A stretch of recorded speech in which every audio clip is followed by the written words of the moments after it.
Imagine living through not one flood, but two. That's what the year 2011 was like for Pompton Lakes residents in New Jersey.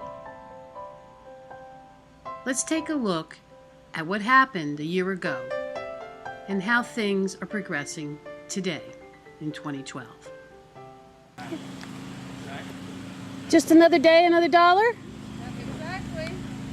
This is Kim Lewis's house after the second flood. It's interesting to note that after the first flood, Kim and her husband moved the washer and dryer and other things up from the basement out by U-Haul to higher ground. Unfortunately, the second flood came up to their first floor and into their bedrooms. There's the water level. I hope this is the last flood for a long time. Even after we're long gone in Delaware, these people don't have to deal with it.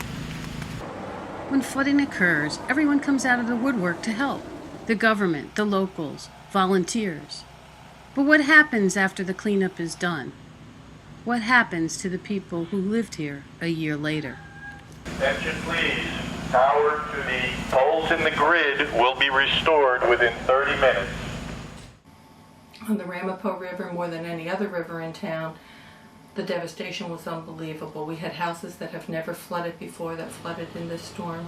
And I don't mean flooding with a few inches, I mean flooding with feet of water. Some homes got feet in their first floor and they've never had it before. We have two other rivers in town, the Pequannock and the Wanacue. On both of those rivers we had devastation and flooding. We have three rivers through our town and every river went over, but the Ramapo was just so bad. We had roads that got torn up. We had Lincoln School that flooded inside and had to be repaired. School had to be delayed there. It just affected so many different areas, something like we've never experienced. We have someone who's an engineer who checked it out, and he said it was a 200-year flood on that river, and it was something we hope we never see or experience again. The velocity of the water, the amount of water, just everything. To this day, and it's now, 2012, and we still have 41 homes that are empty in the South End that people aren't going back to. They're just either walking away or they're just not able to go back financially. So it's been very rough on our community.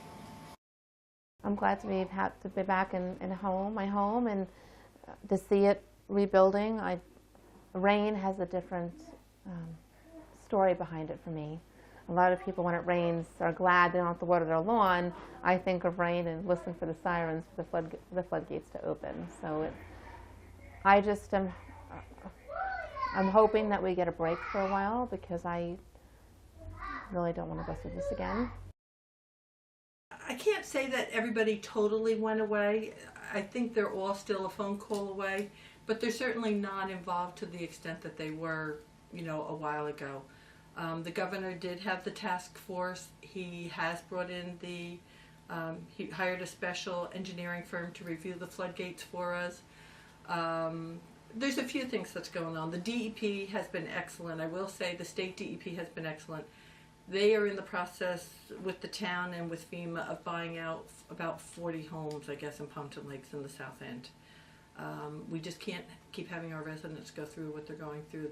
Financially, people can't go through it. Oh, we're 2.5 blocks from the river. And the houses that they're either buying out or elevating are just at the river. So, and money, of course, is what dictates who they buy out and who they elevate, and they just don't have the available funds from the government to get everybody who are in immediate danger of flooding. The people in the flood zone have done their best to recover, but with global climate change and the floodgates up north in the river, they look to the sky and they fear the river rising.